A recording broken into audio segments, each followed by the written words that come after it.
Hi, this is Dee with University of San Diego Career Development Center. Welcome to Alumni Zoom Trips, our virtual interview series with USD alumni experts about the current job market and how best to navigate the challenges posed by the COVID-19 health crisis. The program is co-hosted with the Office of Alumni Relations. Joining me today for the third in our four-part interview series is Blumenkranz, Google's head of sales for Southern California, who holds a degree in economics from USD.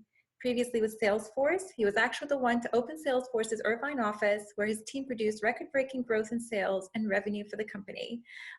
It's great to see you, Aaron. Do you mind telling a little bit more about yourself? Yeah, sure. Thanks for having me on this series. It's exciting, flattering, and humbling. Yeah, I left USD. Thought I'd do something in sales. Had a meandering career. Landed at Salesforce. Oh man, about 10 years ago now, and about 2.5 years ago, pivoted and left for Google. And now I lead a team of sellers trying to build our GCP offering. Awesome. How is your experience at USD like? Um, it was awesome. I mean, I think everybody that goes to USD has a pretty good time there, or you transfer out after freshman year, you kind of self-select out of that thing. Mhm. But I came to USD at a time where I think there's about 3,000 students, and Mhm. Maher was all freshman boys, and it was quite a scene. And then got to live at the beach for a little bit, played football, and got to really make some great friends and learn some interesting things with their economics program. That's awesome. Now, given that COVID-19 is sort of in the forefront of everyone's minds, what kinds of challenges has the pandemic created for Google, and how are you currently addressing them? What an interesting time we live in. Like, we're really literally writing like history now. We're going to look back at this and say like that was the time like we figured this out or everything changed. Mm-hmm. Google is in a unique place where we're all kind of we're an internet company, right? We, for the most part, helped to invent the internet. Probably a gross overstatement, but everyone kind of gets that. Um, it is a brave new world. Everyone's trying to learn how to work from home. Everybody's got concerns about their own health, their family's health, their business health, and companies are either, um, terrified because they're a travel company and business is like shut off. Mm-hmm. They can't tell what's going to happen yet. It's too early to tell. Or we're at a spot where like, holy crap, we do video conferencing and we can't keep up. So the world's changed quite a bit. And what would your advice be to our students, particularly graduating seniors who are currently on the job market? Um, Find a job. It's there's going to be a lot of uncertainty out there. Different companies are going to be terrified about what's happening. Look through the job market through a lens of like red light, yellow light, green light. Mm-hmm. When it comes to industry, like what business types are going to be moving up into the right. I'm not sure if that will look up into the right.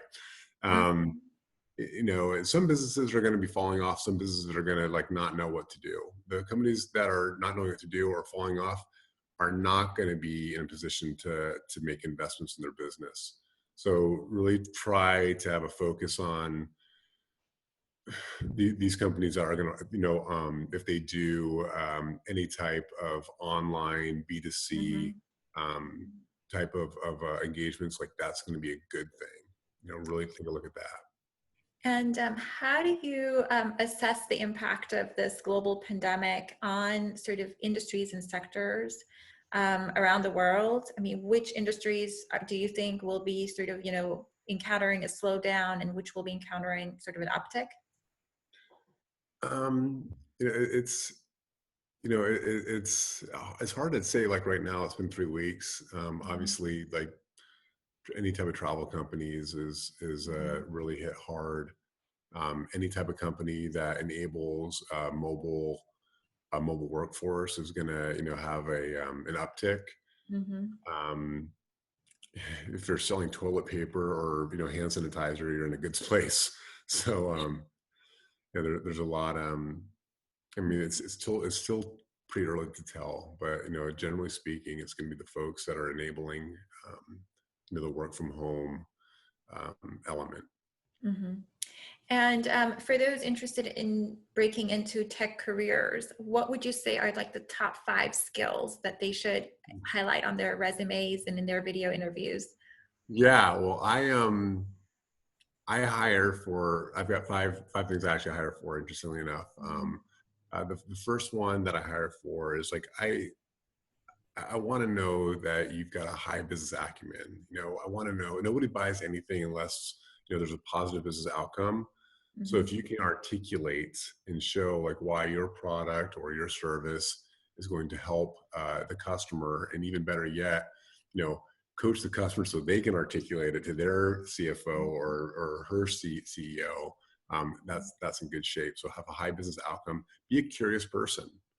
One of the things that USD is really great at is they seem to get a group of students that are personable and ask questions, and are Mhm. going to be able to be curious about life and about business. And if you're a curious person, you'll probably ask really good questions, which leads to better discovery, which leads to a better sales cycle. So be curious. Mhm. um, you gotta come with your own batteries. In today's business environment, like nobody, you're not gonna get a pep talk every morning, like, hey, get to work, let's get started. Like, here's your job. It's gonna Especially be like, right now, right? When everybody is working from home and it's mostly remote. oh yeah, especially now. It's got to be, take initiative, figure it out, like come with some answers. And if you got questions, come with like, here's my idea. But have some initiative, have drive. Come with your own batteries is what I say. Let's see. The fourth one is, when I hire my people, I like to hire with a track record. I want to see that you've done this before. And if you're brand new to selling or brand new to whatever it is, come with some experience that shows that you're a quick study. That Mhm. this is something that you can you know take the ball and run with pretty quickly with limited guidance. Of course, there's going to be some mentorship involved, and no one's going to expect to know all the answers, but know when to ask questions, be. And then the last one is be coachable. you Mhm. know a question that I ask in every interview is, can you tell me the difference between being coached and being criticized? Mm. And there's a big difference. Sometimes it can sound the same depending on how your ears are tuned. Mhm. But be tuned to like better. I want to get better. This person has, if this person's my boss or this person's my peer, more than likely, their goals are my goals, and we're all in this together. Mhm. Just having that growth mindset, right? That learning mindset. And do you Yeah. still read cover letters, or is it really just Um, resume focused? I I probably don't read the cover letters as deeply. Mhm. Like I look at, I looked at the resume. I look to see if I know anybody on LinkedIn they're connected with, Mhm. and I'm connected with. I want to see what other activities they've done, especially Mhm. coming out of college. If you've like been a student and kind of kept to yourself, and like just Mhm. gone to school and there's no other interests or hobbies or organizations you've been involved in, like Mhm. you're gonna have competing priorities in life and in business. So like I want to see that you've done other things and know how to work hard. Sure. And what are some online tools and resources that you can recommend to people who are on the job market currently? Well, obviously LinkedIn. Handshake is one that where everyone's looking at. You probably already know about that one. Mhm. When you're doing your research on a company and the people that work there, like scour their LinkedIn, try to find the interests of the things they're in. Because if you can like say like, hey, I read the article post that you put out there, and that's interesting. I don't understand it entirely, but like, I'm curious about it.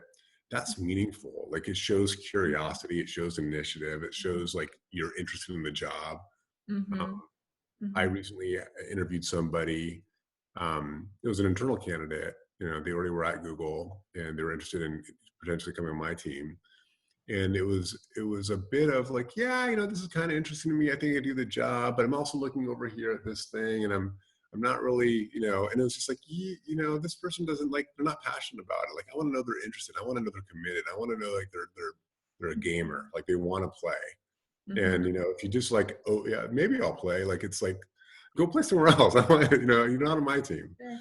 You're So seeking that focus and that passion, right? yeah, Um, what does a typical workday look like for you? I'm sure now it looks a little different, but yeah. under Well, normal circumstances.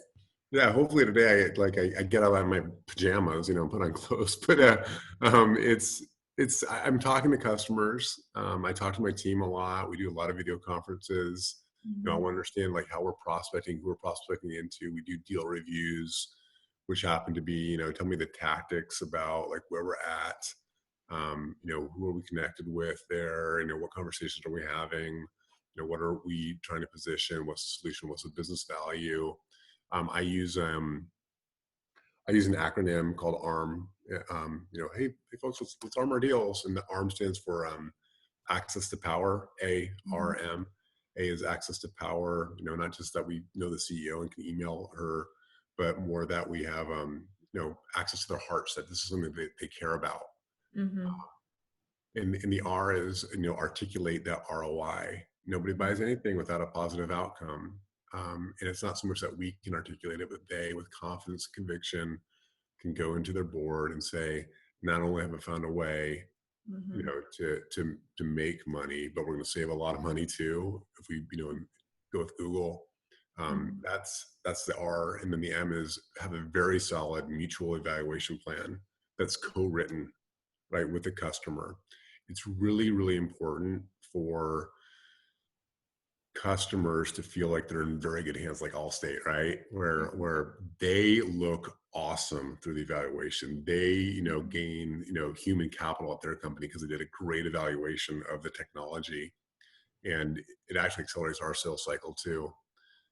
Because when it comes time to like close a deal and sign, the questions they'll get asked like, well, did we do this? Did we look at the competitor? Did we like evaluate these things? And they say yes, yes, yes, yes, yes. Mhm. The deal gets done more quickly. We're confident we'll win. And if they haven't done those things, the deal stalls and they got to go and do those things. Mhm. So My other question is, I mean, how do you think the tech sector will change within 5 to 10 years? I think it's going to be more than the tech sector. I mean, today, like Mhm. it's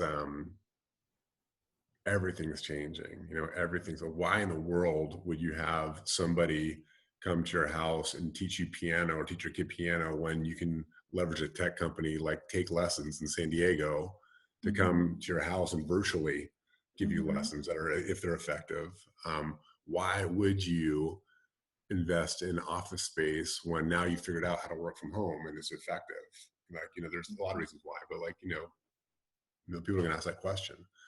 Um, I think that, I mean, obviously, we can't wait 3 years for vaccines anymore. And, how can we leverage technology to go from 3 years to like 3 weeks? And, Mhm. I mean, that's going to be kind of the things that are all going to change. So I think the tech is going to be always an enabler. If you've read Good to Great, technology is an enabler of business.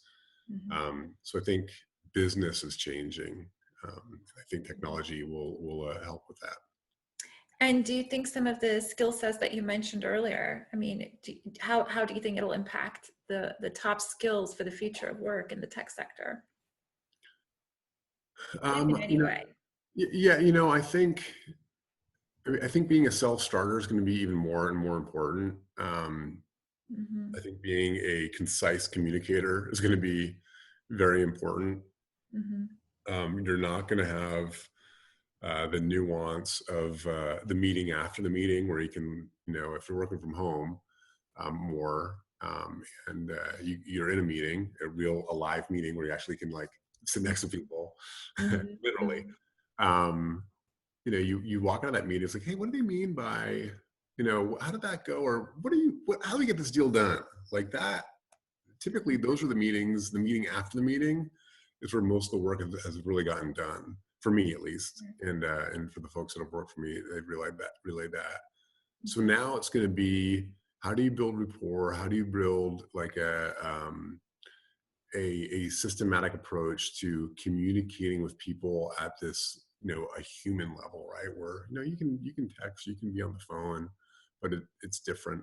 It's going to be a bit different. And we'll have to figure that out. We will, but it's going to be different. Sure. And for those of us who have been, out of the job market for a while, who've kind of given a gap, taken a hiatus, what would your advice be to those folks who are now looking to sort of hop back in and want to break into careers in the tech? Yeah, the good news is there's a massive gap for, if you're technical, there's a massive need for Google developers, and there's a lot of free online training to do that. So if you're technical or interested in solving, problems, and that's, fun for you, there's the ability to do that. There's also, going back to Salesforce, Salesforce was a fun place to work because you're really working on business process all the time. It's a database that's skinned really beautifully, and it's worked on. It works to create efficiency. So if you can operate Salesforce and use it, and and I still know the sales pitch, but it's really easy to use. There's a need there too. So you can definitely get in, and a lot of folks that start on the Salesforce admin, range can work their way up into like I've seen it happen where they get to chief operating officer. So it's a good segue if you're process minded. And thanks for that. And I'm sure our listeners are also interested in sort of the work culture. So can you tell us a little bit about that? What's been sort of that work atmosphere like, both in Salesforce for you and in Google, and how are they different in any way? Yeah, well, I mean, I think Salesforce changed a bit since I was there, but Salesforce was really fun. Really a driven culture. Let's get things going. Like, let's close deals. The sales culture for sure, which can be fun, can be stressful. It was also like they celebrate a lot of wins and celebrate, the deals, which is a salesperson is like, great. Like, let's keep on doing that. There's some upsides and downsides to that too, depending on what part of the company you're in. But it was really fun, and you learned a lot about selling. I hired a bunch of Toreros to come work at Salesforce too, so that was fun for me. And now I'm hiring them over to Google. For Google now, right? Back now, yeah. So at Google, like, it's vastly different than Salesforce. Salesforce is a sales and marketing company, and Google's a product and engineering company. And kind of the you can kind of see how those different personalities would define a culture. Google's culture is a culture of innovation. It's better, never best. So the process you have in place today, that's pretty good. Might be changed tomorrow for something that's a bit better. And that culture of innovation, is always there, and it's great because our products are bulletproof and great to be able to sell. It's a welcoming culture. It's a diversity, diverse culture. Really welcomes like different ideas and perspectives. And of course, the food is out of this world, and they've got more benefits than you could believe. It's actually shocking, how much what it's like to work at Google. Perks and benefits that it comes with. A lot of perks that I'm learning new ones every day. Like we can do that. We can like expense taking musical lessons. That's amazing. I didn't know that. So, that's awesome. Yeah. Well, and how has USD prepared you for your career? I owe a lot to USD. All my best friends, for the most part, were folks that I met in college, and I've got some good high school buddies too, in grad school as well. But my best buds, my dirt brothers, those were guys that I met at USD and lived with, and so like there's that element. But when it comes to like knowing how to work hard, yet knowing how to be personable and ask questions and be able to ask for help, without having to feel being vulnerable and being exposed. Like that was always okay at USC. At least I felt that, being vulnerable in business, in deals and, working with people and leading, has been very helpful. And I think that USD really helps people feel like that's okay. Okay, thank you. And I do want to be mindful of time. So are there any additional advice, tips, insights that you'd like to share with our students and alumni?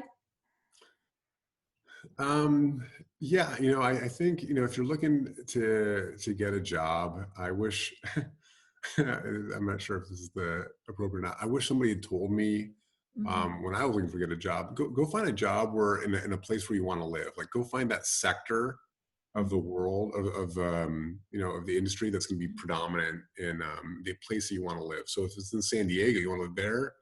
What's the really strong industries down there? Right? Go get a job there. Like that's going to be important. If you want to live, in Seattle, like what's up there, or in Texas, like go find those really strong industries there, and get a job in that industry so you can live where you want to. The other thing is, work is work. It's hard, for a reason. It's called work. And so if you can't find something that you absolutely love, and a lot of people can't, like right out of college, they haven't figured it out quite yet. Like go do something where you can be really good at and make some money along the way, right? So you can figure it out later. So, take a look at what people make in the different industries that you're looking at too. Yeah, just identifying your strengths and pursuing those passions, right? What's next for Aaron? Staying healthy, just trying to survive. But no, I'm having a lot of fun at Google when there's so much, upside here, and it's just a name that people can get behind. I'm at a stage of my career where I get a lot of, it's the right word here, a lot of satisfaction out of growing careers and seeing people, I guess, sense of immortality when you hear, younger sellers use your word phrasing or plays that you've used. And so I'm getting having a lot of fun doing that. I'm getting to build a team here in Southern California. And I think, working for Google in Southern California is about as good as it can get for me right now. So I'm pretty happy. Well, Aaron, thank you so much for your time and insights. And we look forward to staying in touch with you. And we hope that you'll stay healthy and safe. Yeah, thank you. You too. Thanks for having me.